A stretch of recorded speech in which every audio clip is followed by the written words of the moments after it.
Lucky Lefty Podcast, Honora Boys. We are in the building and brought to you by Honora Whiskey. It is HonoraWhiskey.com. It is that premium American whiskey, HonoraWhiskey.com.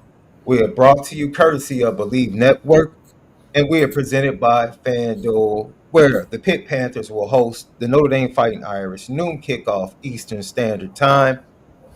And they are 11.5 point underdogs coming into this matchup. You can find that and more by simply downloading the FanDuel app or going over to FanDuel.com.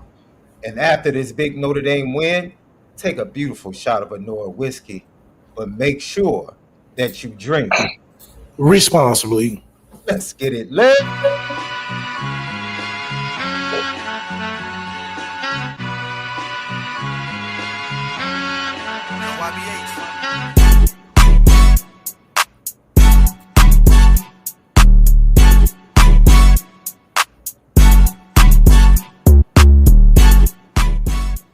Lucky Lefty Podcast. I am Sean Davis, S2 Mics.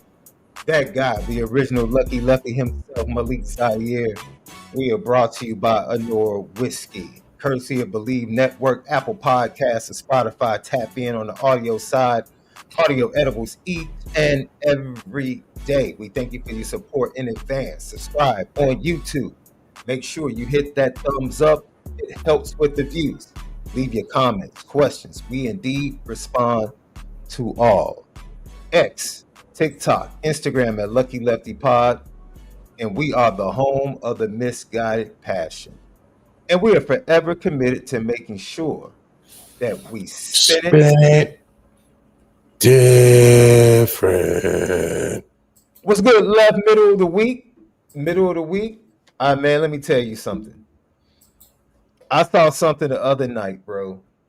My Bulls were facing the Spurs. I've never seen a 7'4" player clear out at the top of the key and shoot a step back three. Shook him and had to block before that play. They don't make them like they used to, bro.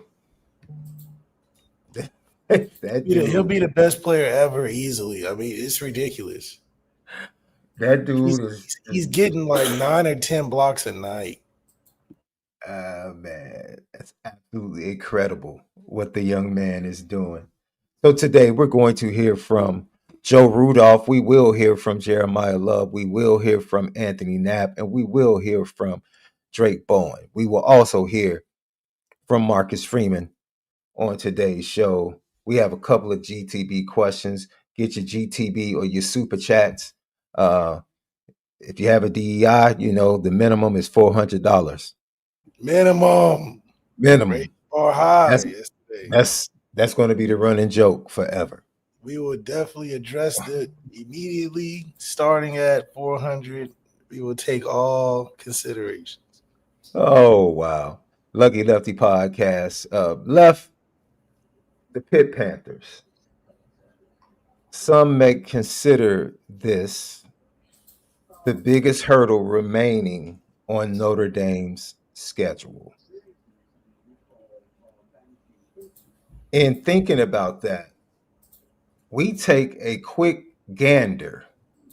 I just aged myself right there, boy. You know, your grandparents used that word. Yeah, Gander's a good one. Lo and behold, I was talking about this. Lo and behold, Gander. Yes. Lo and behold, long story short, absolutely. Absolutely. So, taking a gander at the 7-2 Pitt Panthers, top 25 squad. When you look at them, their key offensive stats, they're at 5.7 yards per play. They pass the ball 53% of the time. Completion percentage is right at 62.72. Third down conversion is at 36.7. And their red zone is only 84.78. Key defensive stats, They're only giving up 4.6 yards per play to opponents. That's pretty good. Now, they are giving up a 61.84 completion percentage. We told you about that secondary. They're very good against the run, but that secondary can be had. It's going to be very interesting to see how Mike Denbrock comes out early in this matchup, how he chooses to go at the Pitt Panthers. Now, do you think, and we're going to hear from Marcus Freeman on this in a minute.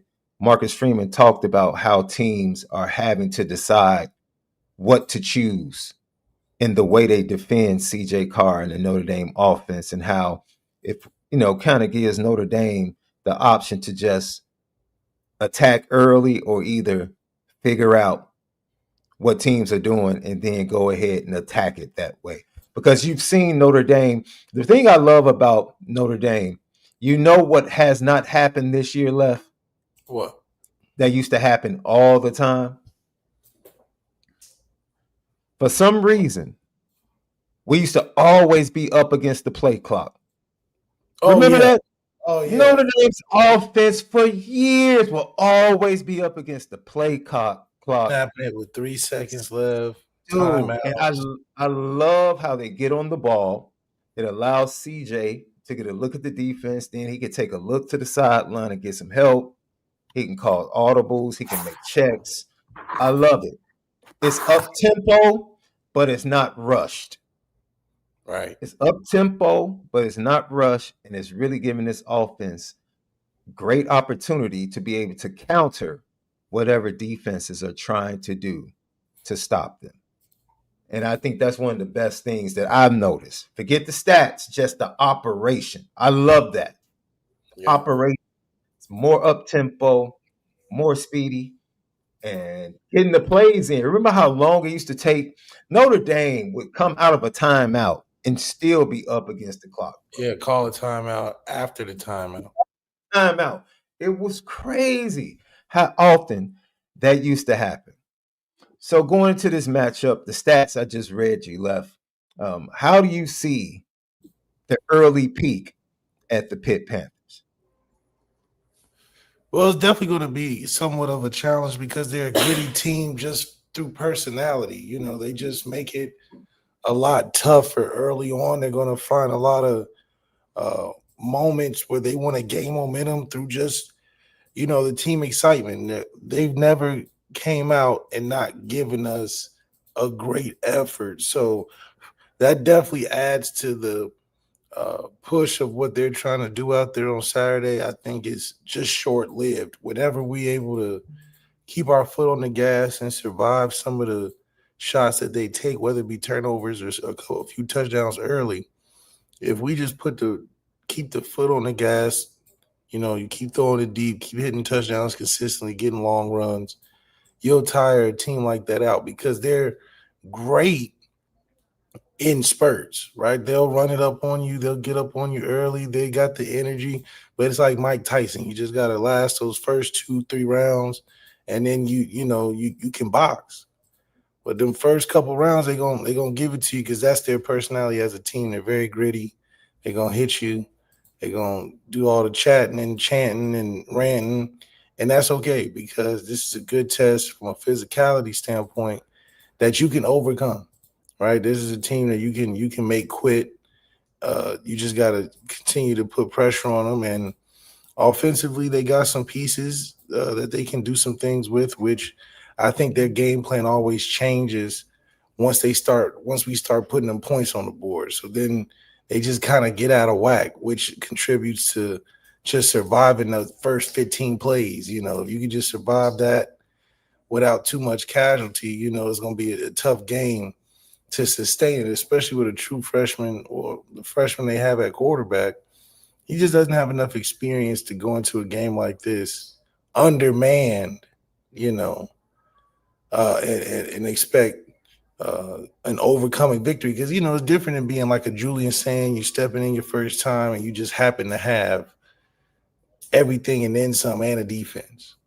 That's – You can beat a lot of teams like that, as opposed to just being a pretty good quarterback, undermanned against nationally ranked teams. Then you turn it to, well, you got to be the all being and all knowing and all everything, right? And that's tough. But guys that usually get that done are the Jameis Winstons, the Joe Burrows, the Cam Newton. These are special names that do that when they're undermanned going into big matchups.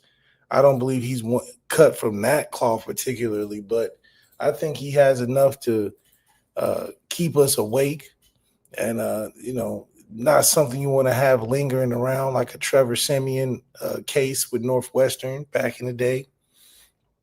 But overall, I think once again, it's a team that just doesn't have as much as we have.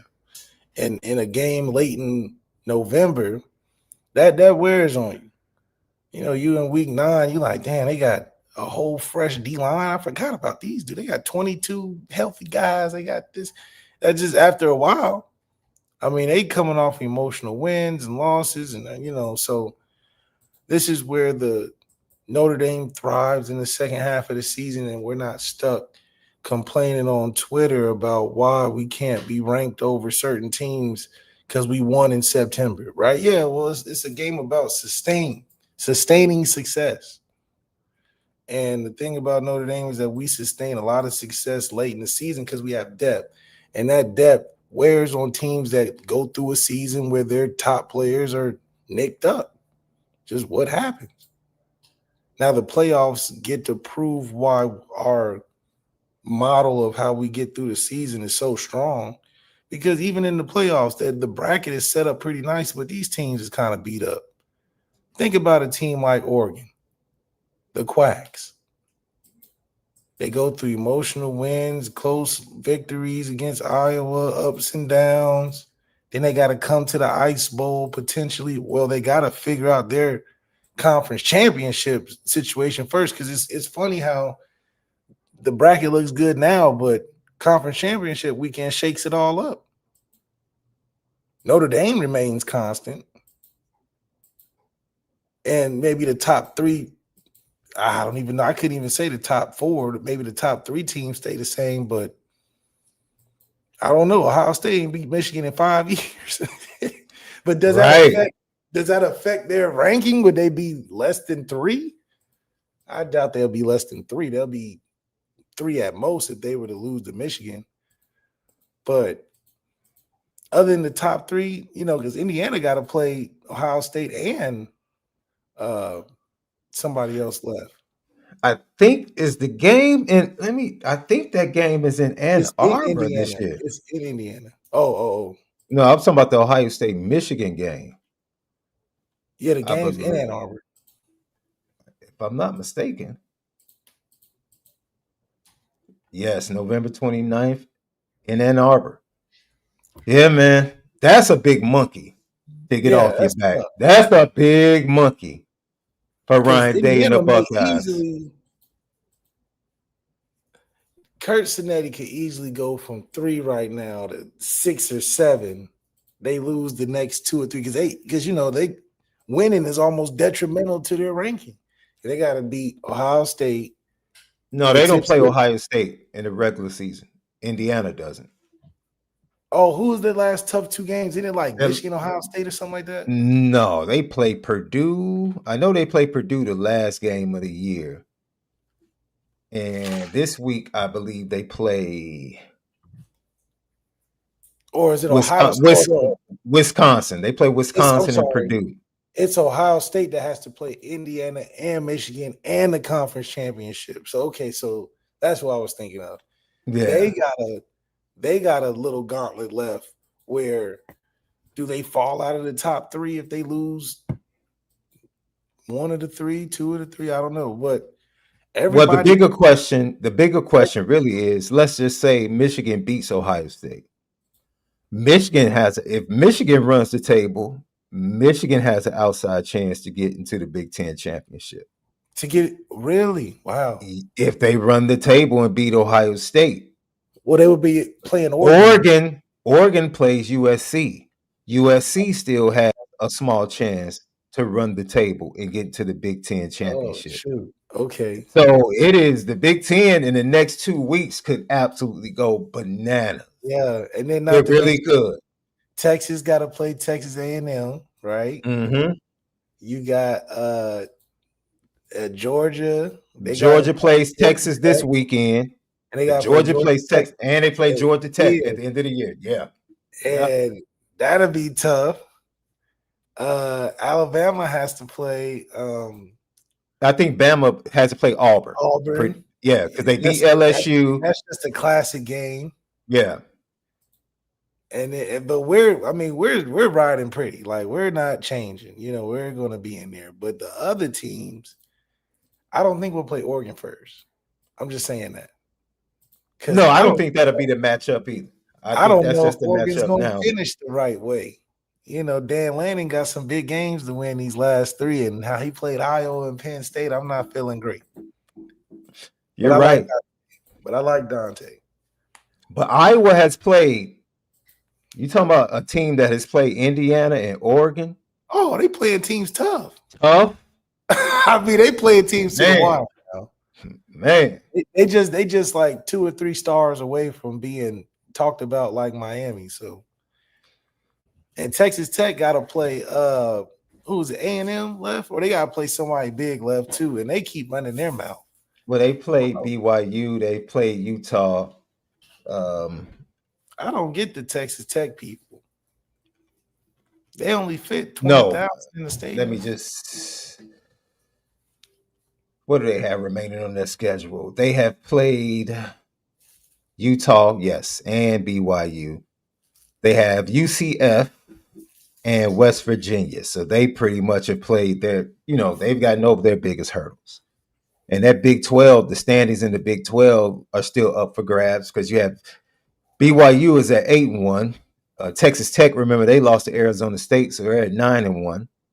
Cincinnati is 7-2, and Houston is 7-2, and Utah, they're pretty much out of it because they lost to Texas Tech and BYU. But Cincinnati plays BYU pretty much probably to see. Cincinnati's in there too. Yeah, Cincinnati probably is playing BYU to see who's going to be in the Big 12 championship game against Texas Tech on November 22nd. So, yeah, you're right, Lef. It's a lot that can happen right now. A lot. And Houston is still lurking. The Cougars are still lurking. Outside teams looking in. You got Miami outside looking in. You got, Louisville has a case if they went out, right?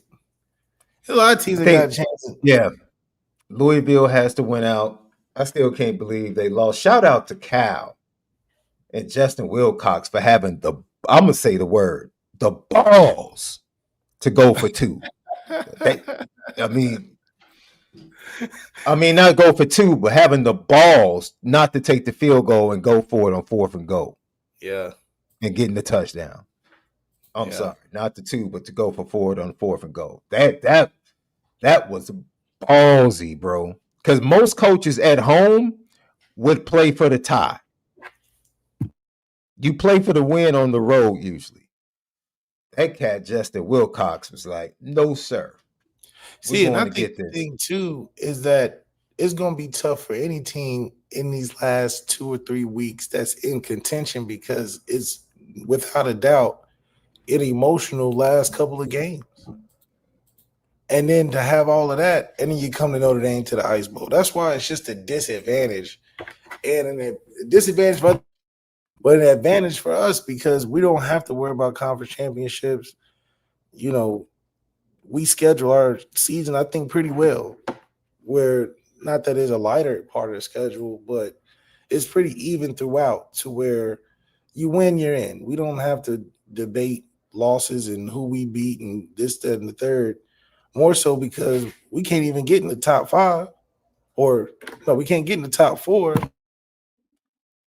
So I do think it's interesting where Notre Dame is kind of in a particular place where it doesn't matter what happens. That 5th spot's pretty good for us. Because you're playing a team coming off an emotional conference championship or a rivalry or something, and then they getting shocked by a team that's, undoubtedly should be ranked in the top 4 by the end of it, but we can't get the chance to. We should be having a first round bye. So think about that. It could be a team like SMU go in there, they beat Miami, they go and finish the season, they do conference championship, then they got to go play Notre Dame.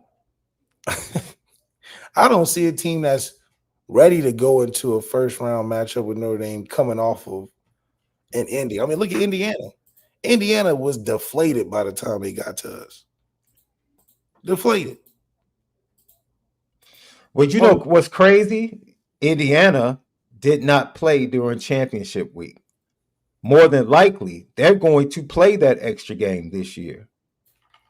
And if they don't get the bye, let's say they lose in the championship, don't get the bye, and then have to turn around and play.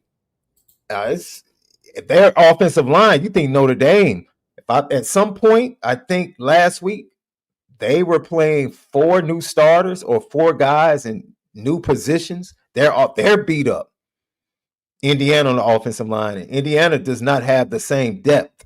No, these teams are top heavy, and we told you this. Week 11 Miami, week 11 Indiana. Now week 11 Texas A&M. Because everybody's banged up. Everybody's banged up right now. And Time Cone, he said, mention it in the chat. Shout out to you, Time Cone. Thanks for joining us as you always do. Like, worried about the school I don't worry about with offensive line depth is Notre Dame. People don't have 5-star offensive tackles like Will Black just waiting in the wing. Just waiting in the wings. On top of people don't have Charles Jagasaw waiting to come back towards the end of the season for the playoffs. There's going to be a study. It's because right now college football is in the big 3 stage. Absolutely. They got to win top heavy. They're going to realize that these playoffs, you can't win with a top heavy roster. Ohio State got lucky because they just happen to have the best of the top paid roster.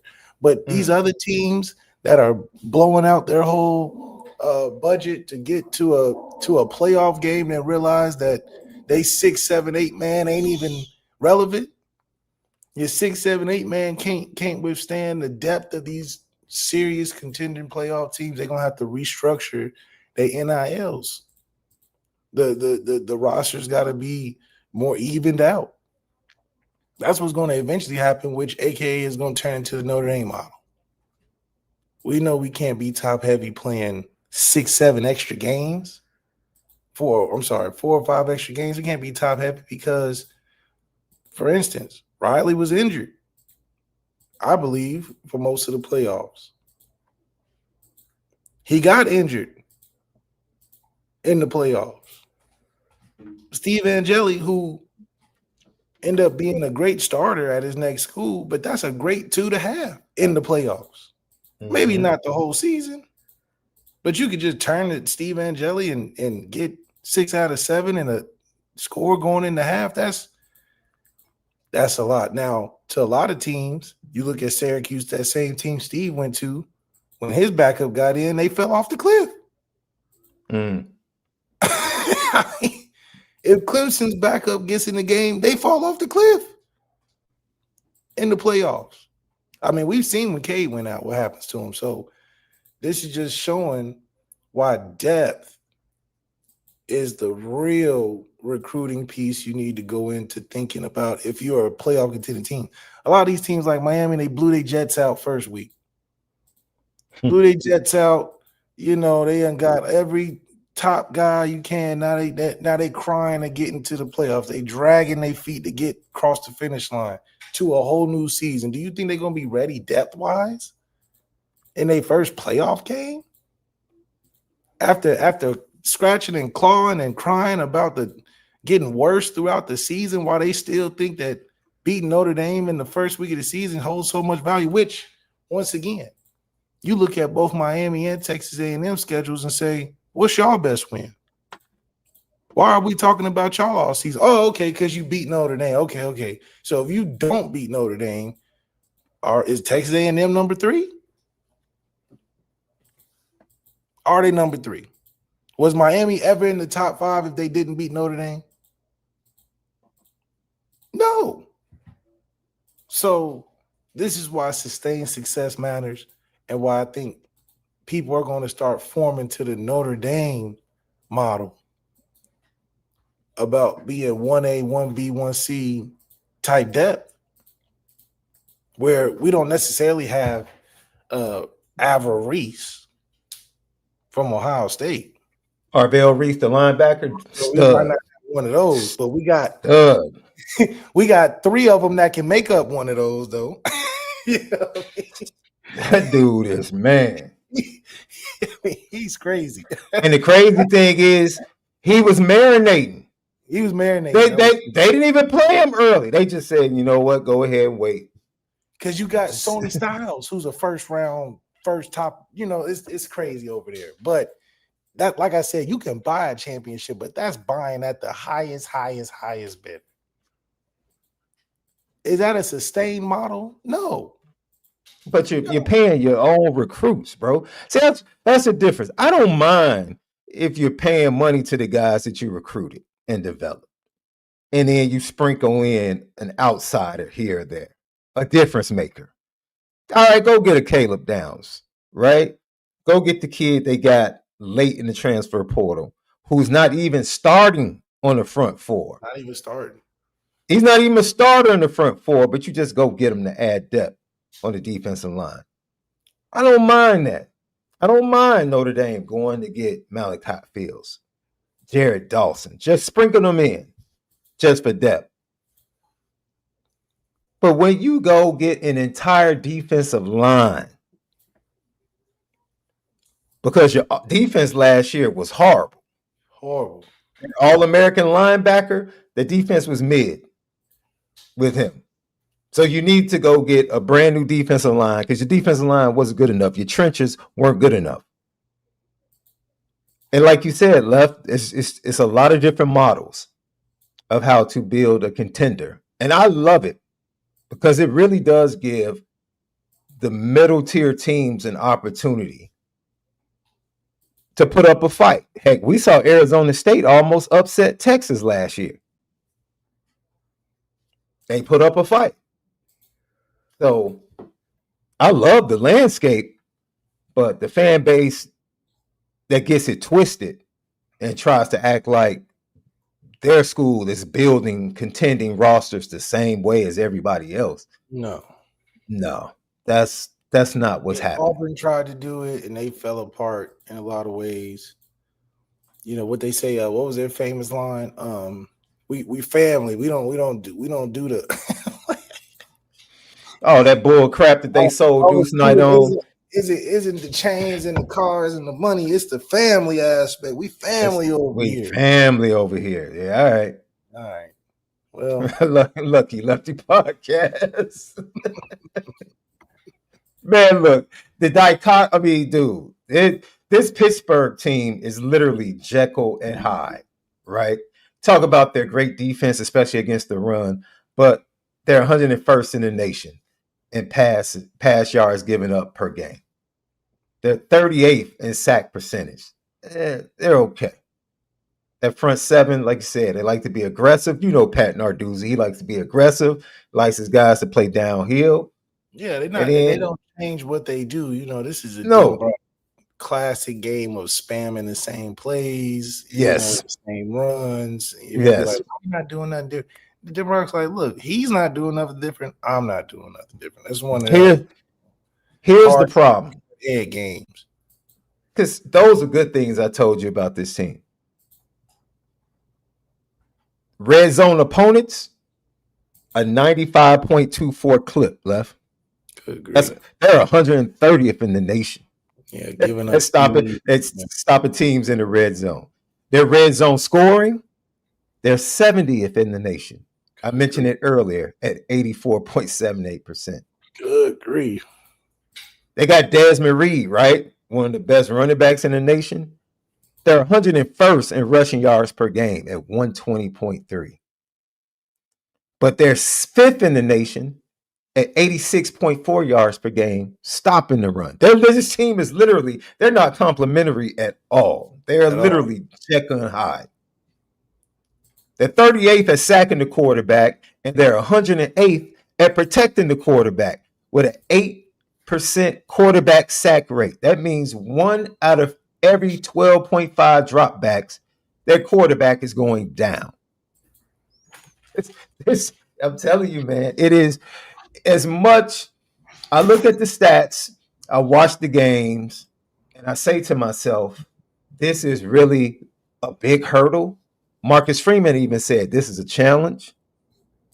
But I'm going to be honest with you. The more I think about this game left, I just shake my head and say,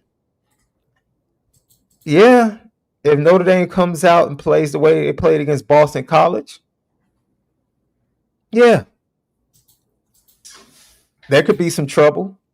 Yeah. But if Notre Dame plays the way they played against Navy, it's going to be another double-digit win. Of course. Yeah, I because think we had it going in all directions. And I absolutely. think if you giving up a bunch of pass, it's going to be challenging because CJ's going to throw it. And then if you try to compensate that or take risks there, that's explosive plays you're willing to give up. So how long can you depend on shutting down the run? You're going to keep shutting down the run while he's throwing bombs over Baghdad? Something's got to change in that aspect. And that's an in-game adjustment. We don't know when. We know it's going to happen. Yeah. We know going in what you're trying to do. And even if you're successful at first, you know where your biggest weaknesses are is what we're going to go after. So it's one of those things is when do we turn it on and when do y'all make adjustments and then the game starts? Because then you want to try to take away some of those big plays, but reading some of these numbers, if we get anywhere close. Did you ever play? Was Mike Tyson's Punch Out like before your time? I think it was. Yeah. See, the whole thing about Mike Tyson's Punch Out is you had to figure out the tail.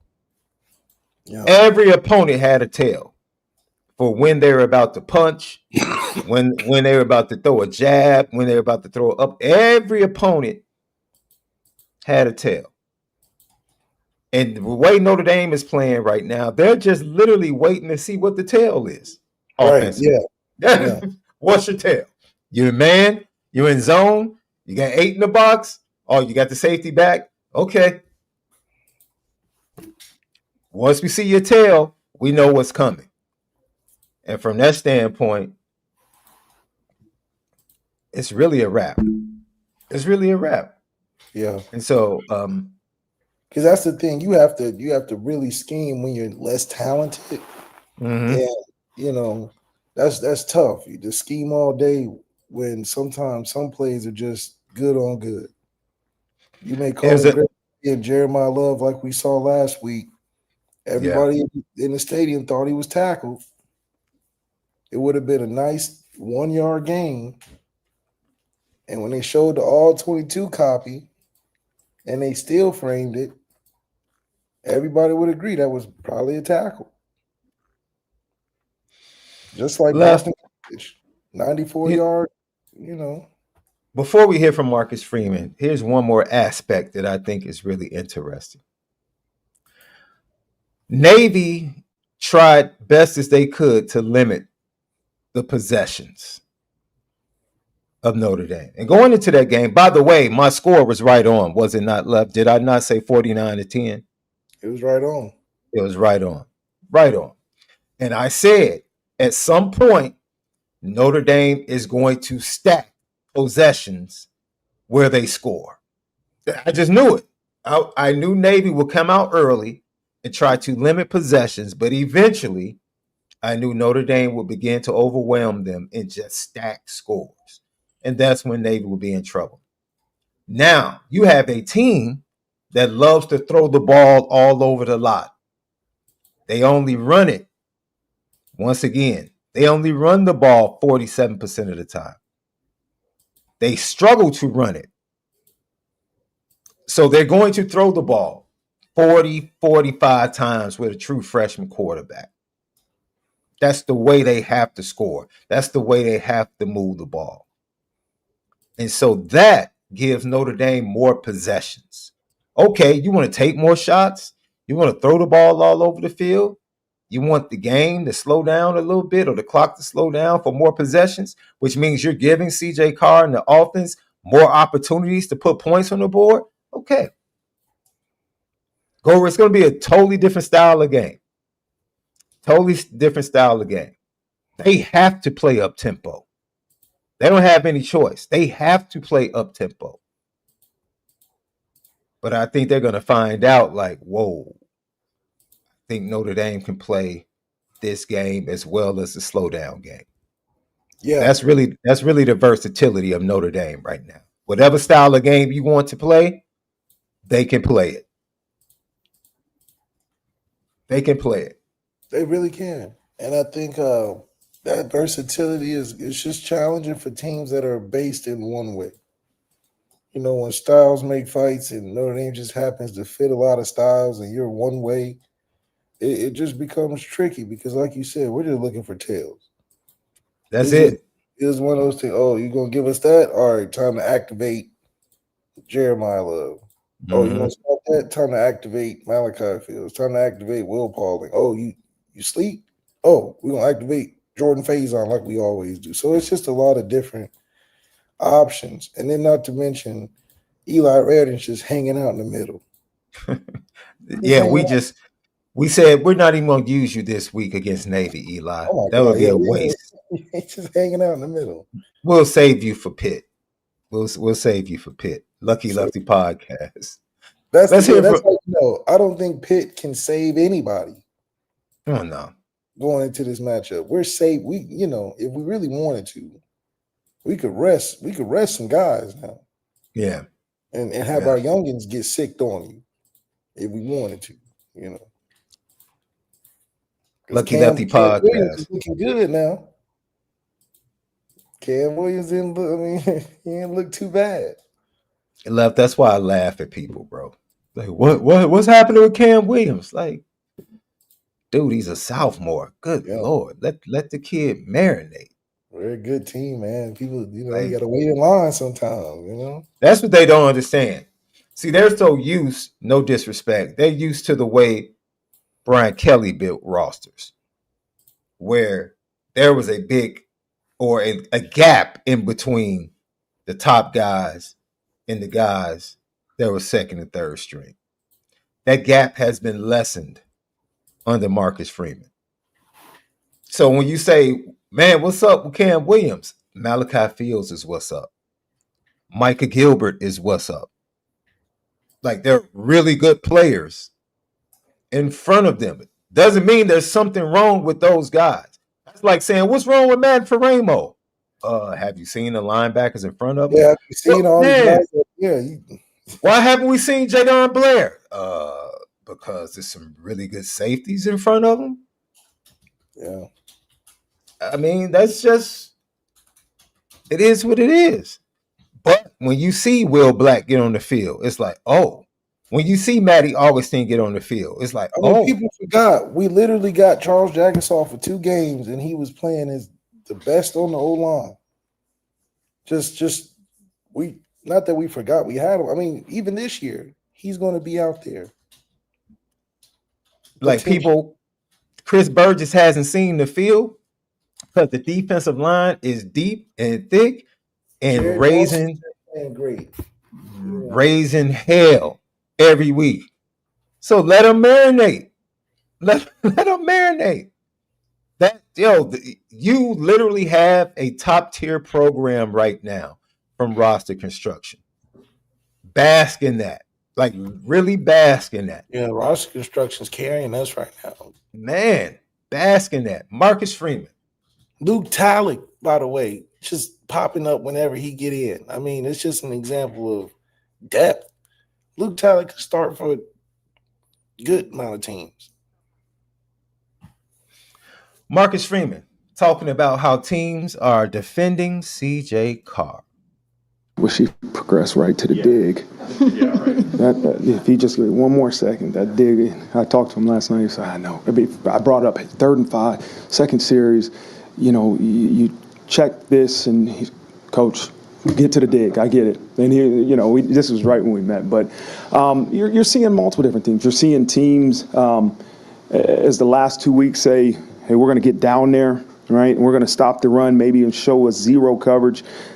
I think back to Boston College, it was that middle field safety playing zero or is it cover one? Like he was trying to run out there. He was showing in the box, but ran out to play the middle of the field. And so he's just got to be able to adjust to some different looks, right? I think teams at the end of the day are still saying we can't allow Notre Dame to run the football because that's detrimental, right? And that's where CJ's got to continuously be good at recognizing what the defense is telling you. There's tells, like there's always tells.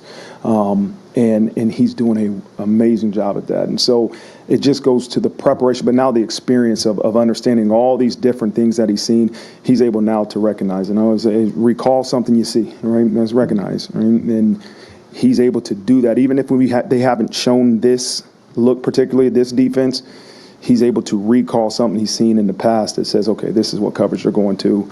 Let's make the right decision. Yeah, we talked about it the other day. He's managing the offense, and he's taking what the defense is giving him. This is who we knew CJ was going to be as a player. You know, he's in his element. I think the next piece is mastering it, where he's more in tune with what's happening in game as opposed to taking what you've prepared for and melding the two, which is only gotten through experience. However, I think overall he's in a good spot because a lot of guys can't just manage what's given to them. You know, it's a lot, or it takes a lot of time to really just do what's on the game plan. Doing your job's not easy, so for him to be able to do that, and on top of, I think the challenge is just not necessarily singularly on him due to the fact that we have two of the best running backs in the country. Yeah. It's like as much as teams want to acknowledge CJ, they're like, okay, that's a sidebar to, you know, the main attraction. We got to stop Batman. Yeah, Robin's dangerous and Robin can do some different things, but Batman's Batman. I mean, you know, and that's what teams are looking at. Now, when CJ becomes Batman next year, where they're like, okay, we can put more resources to that, stop allowing these one-on-ones all the time down the field because there's no Jeremiah Love, then, okay, I think that's where the evaluation can come in. This and that. Right now, CJ just riding the ride.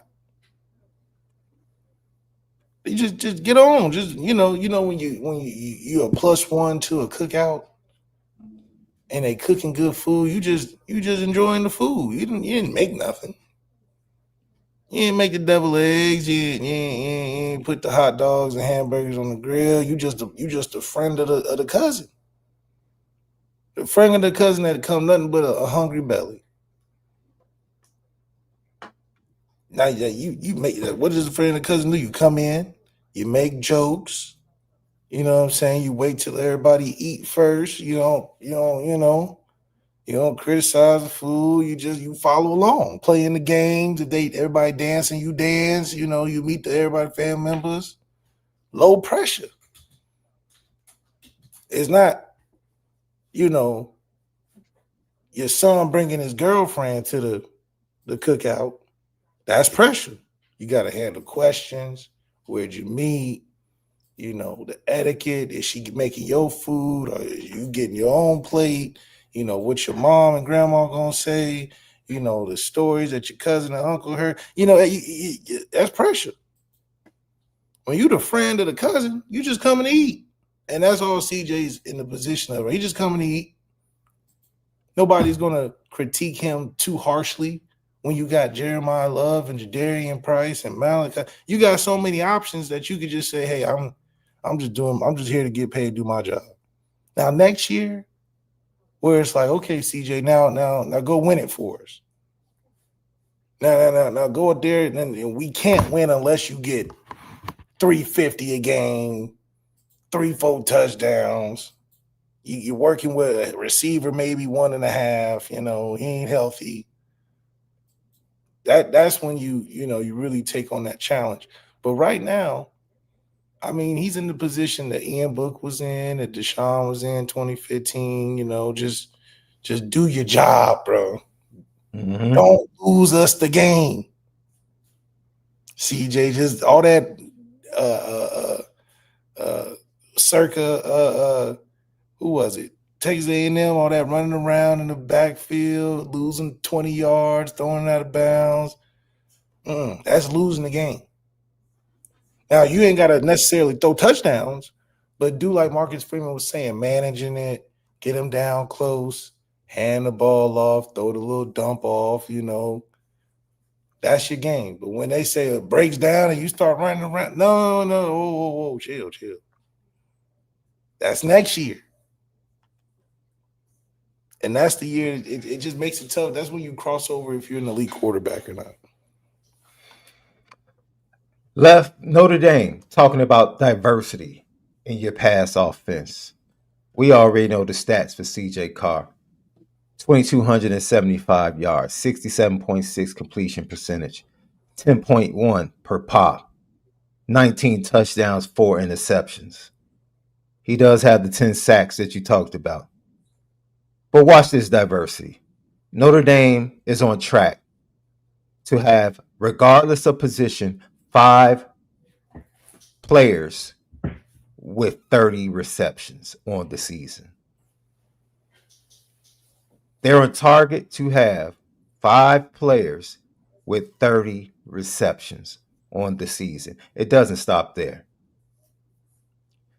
They have 8 players currently that have caught a receiving touchdown through the air. 8 players have caught a receiving touchdown. And that does not include Eli Raridon, who might get one in the last 2 games. Might get one. Shout out to Ty Washington getting the first receiving touchdown for a tight end for the Fighting Irish last week against Navy. I have one more for you, Left. Notre Dame has 9 players with a reception of over 30 yards. Look at that. 9 different players on this roster have at least a 30-yard reception on the year. That's impressive. And Notre Dame has 4. I'll say 4. They really have 5, but I mean, Matt Jeffrey has one reception for 37 yards. Shout out to Matt Jeffrey. But Notre Dame has 5 players. I'm sorry. They do have 5 players averaging over 15 yards per reception. Yeah. 5 players averaging over 15 yards per reception. So, like you said, even when you look at the nuance of the passing game, teams are still having to choose what to stop in the passing game. Yeah. Forget choosing pass and run. Yeah. When they just focus on the passing game, who are we going to stop? We were forcing it to MALIK Fields last week, but the week before, I don't even think he had a reception. USC week, I don't even think he had a target. No, he had a reception against Boston College. He had that 4th down touchdown. Yeah. I'm sorry. The USC game, I don't even think he had a target. Last week, he had 15 catches. It's just your exaggerations are epic, bro. It felt close, but I mean, the targets was definitely 15. I mean, yeah, they definitely were going. They were trying to establish him early. So to be able to pick and choose when to do that, now MALIK Fields could go like he was at Virginia, go off every week. Yeah, Eli Raridon didn't go off every week. We literally shelve players week depending on what we want to do, whatever we want to do. Yeah, interesting, and I think that's a special ability for a team in the playoffs that needs to be versatile. Think about it. We took down Penn State, Georgia, played Ohio State close, and played Indiana, who was 10-0 at the time. How many different styles you got to switch up week to week for that? Now, mind you, we're built for it considering we play a very diverse schedule. Mm-hmm. These teams can't bounce from SEC to Big Ten to ACC to Big Ten again. They can't do that. They gotta play Pine Bluff in there, They got to play a community school. They got to take a bye week. They got to play the worst team in the conference to break it up. We're playing bangers. Like you go to Notre Dame's club, it's all bangers. Every song. You like, oh, we can't stop dancing. You go to these other clubs, they play some warm up songs, they throw some country in there, some EDM, and they bring it back and mix it up. You know how they do it. With Notre Dame club, they just playing straight heat. They play unreleased songs. They got the artists coming out performing all type of stuff. So that's we're prepared. It's not a big thing to fly to Mercedes Dome and fly to the Orange Bowl and then fly to the Pasadena. It's not a big deal. Our flyer miles are frequent. We go Delta One when we travel. Most of these teams catching bus fare, they traveling, carpooling the games and stuff. We Delta One. So I think the scheduling of the playoffs matches what Notre Dame does regular season wise, which I think it all fits. So, with that said, Marcus Freeman talked about his wide receivers and how diverse they are in their passing attack because of those wide receivers. Obviously, the top three are playing as well as, anyone, right? Between MALIK and FaZe and Will, KK's continuing to improve and make big plays like he did Saturday in the game, and some other guys are stepping up. And so, it's a credit to the work they put in, right? The work they put in. But I always say the statistics reflect, one, decision-making on the quarterback, but two, the confidence for the offensive coordinator to say, hey, we're going to scheme this up, that this is your first read to this wideout or whoever it is. And so, again, it's great to hear, right? It's great to hear and to see multiple guys really performing well. Coach Brown's done a great job in that room. He acquired some talent that are the right fits, but really good football players. And credit to CJ for being able to put the ball where it needs to be and making the right decisions. And then the offensive line's got to protect so they can have. So CJ has time to get the ball to those guys. So there's a lot of different things that go into that, but it's a really good situation.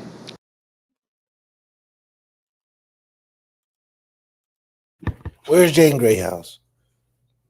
He's hurt, Left. Relax. No, he he's is not. hurt. Where's Michael Gilbert at? Where my guys at? He fractured his hand. Good Lord, man. Like, what are you talking about? Good enough. The young man fractured his hand against Boise State. No, I do think it's awesome, though, to see just the availability of oh, my fault. I was looking at the Bull score. I'm sorry. Hey, them Bulls, man, I tell you. But it's great to see the availability that CJ is open to getting his balls to the guys that needs to get it. It's not just a force-feeding thing. I think that's where we limited ourselves in years before, where we just gave it to one guy and could have spread the ball out more, but we got a quarterback capable.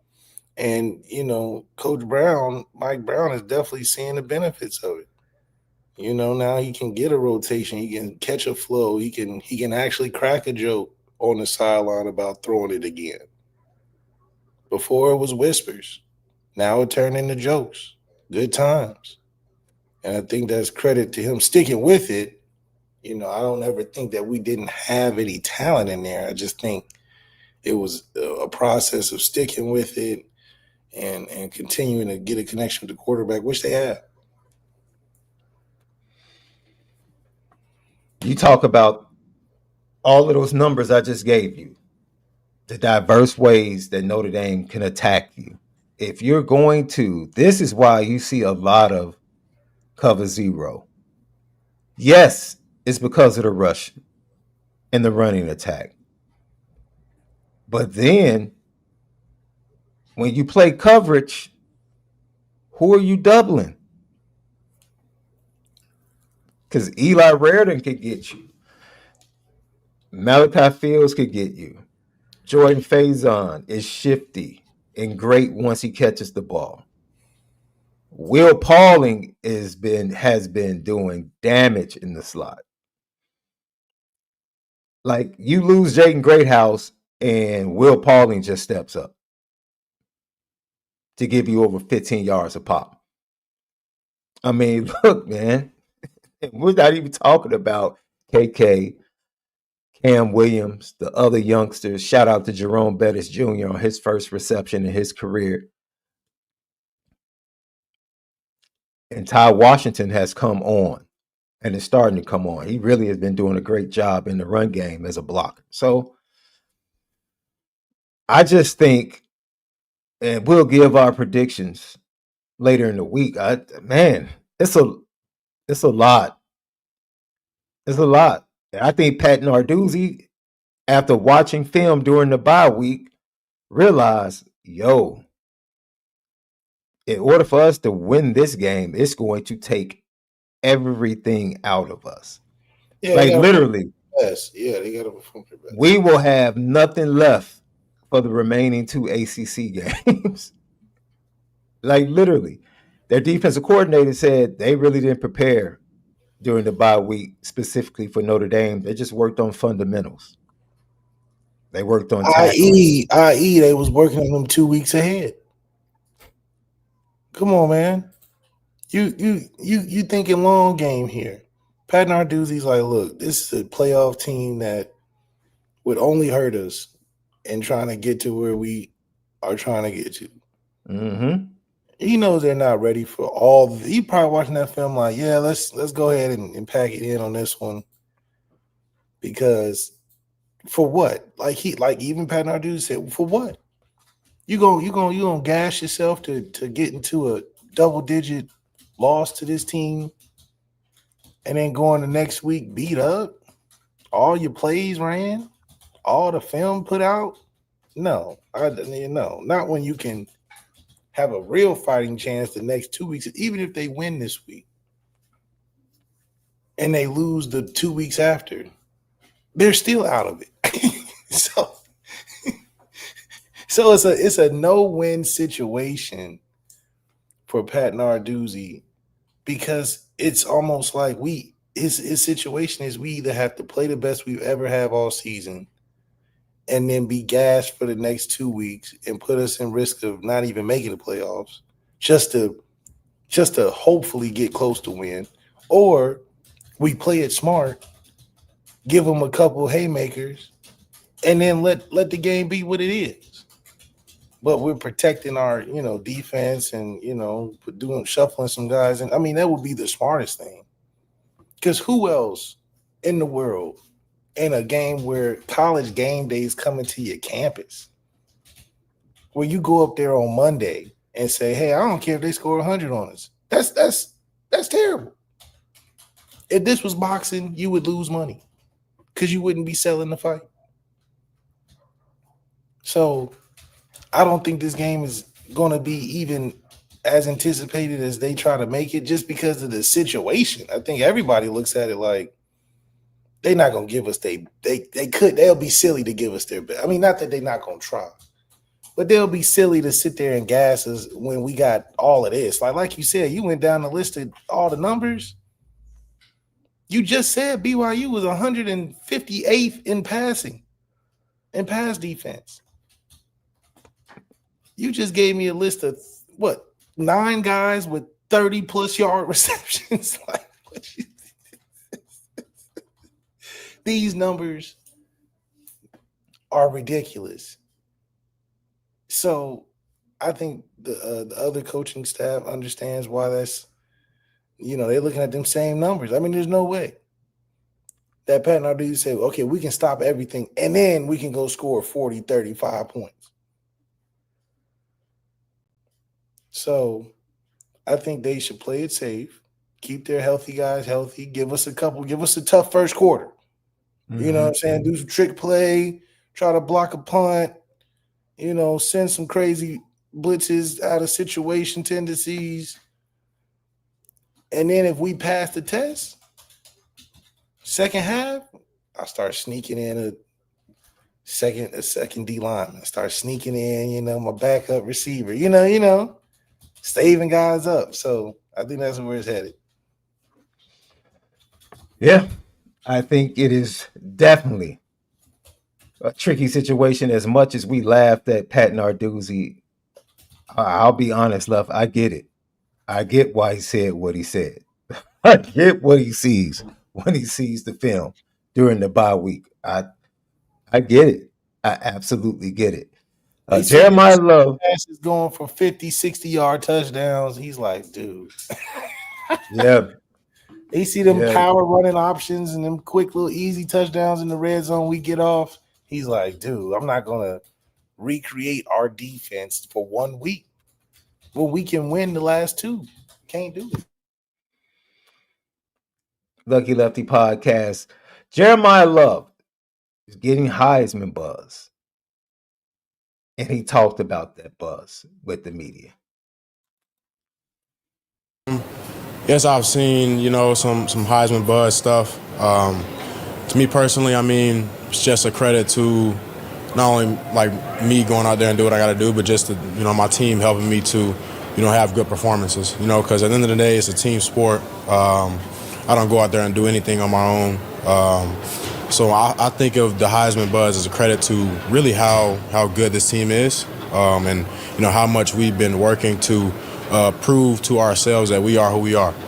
So if I do go on to potentially win the Heisman, that would mean a lot to me because I think of football really is just a team sport. That's all it is. So if I win the Heisman, that's like the biggest honor ever because that wasn't just my effort, that was my team effort. And Heisman goes to I believe the best player in the country or whatever it may be. But I feel like whoever wins the Heisman, you can attribute that to them having probably one of the best teams in the country that had helped them to achieve that achievement. But yeah, that's what it means to me. Boy, that boy is Or smooth. you make He's smooth. He's smooth, bro. So much. He's smooth. Hey, no. I think it means the best in the country. I think it. No. You know what it means. J Love, Mr. J Love. This young man is ready. Yeah. This he knows how to handle the media, bro. He is smooth. It takes me back to last year when people kept asking him about lead blocking for Riley. He just answered the questions perfectly. I love it. I love lead blocking for Riley and watching him run around. And not to say that's not authentic. I'm just saying, though, he's smooth. He's smooth. He's smooth on the field. He's smooth with the media. He's smooth. He was on with Urban Meyer and the Fox crew on their podcast this week. He's just smooth, man. He's just a smooth dude. But yeah, he like you said, he knows what's up with the Heisman. He knows. But he needs 2 big games for a realistic view at the Heisman. Yeah, you would like for him to at least make it to New York. At least just make it there. Have some him days. It's not going to be no team days. It's going to be some him days if he want to get there. Yeah. Melvin says, Sean and Malik, I'm going to the game in Pittsburgh. I've never been before. What's it like? If you're ready to work out, walking them hills is what you're going to be in the store for. GTB question for my boy Gavin, right? Sean, I was in Chicago over the weekend and saw a place I really wanted to try called Jake Melnick's. Yes, sir. Best wings, best hot wings. Best hot wings, Jake Melnick's. I know exactly what you're talking about. Great spot. You should have gone in. They have some great wings, bro. Great wings, great fries. The next time you come back, lock in. All right. 4 for 40 with Reggie Brooks will be live tomorrow along with Prep Star Recruiting, going over Khalil Terry's breakdown of his film, his commitment, how he got there, talking about his visits. And then Leighton Von Brandt, very interesting, decommit, the 27 class, offensive tackle, 5-star, Leighton Von Brandt out of Delaware. We'll talk about him on there as well. It'll be live tomorrow morning. so you can get all of your recruiting needs. As always, Lucky Lefty merch available at luckyleftypod.com. We talked about the inability of Pitt to run the ball. And when you go over to FanDuel, because we are presented by FanDuel, you go over there, you'll see that Jeremiah Love's over under for rushing yards is 102.5. Jadarian Price is 53.5. And their running back, Desmond Reed, because they can't run the ball and they struggle to protect the passer, which means their offensive line is really not that good. That's why I'm really not worried about this game, because I believe Notre Dame gets after them and that true freshman up front. I believe they get after them and control the game. The running back, Desmond Reed, 38.5. He's supposed to be a dude, and his over-under for rushing yards is only 38.5. I think Vegas is trying to tell us something, ladies and gentlemen. Vegas is trying to tell us something. Lucky Lefty Podcast. Well, that's tonight's show. We'll be back tomorrow with Kenton Gibbs, Mr. Locked On ACC, to give us a deeper look into the Pitt Panthers. And then we'll save Drake Bowen, we'll save Anthony Knapp, and a little bit more from Jeremiah Love for tomorrow's show. But Ken Gibbs will join us tomorrow. So for Left SD2 Mics, we'll see you guys tomorrow. Be blessed, man. Love on each other. And most of all, continue to make sure that you spit it different.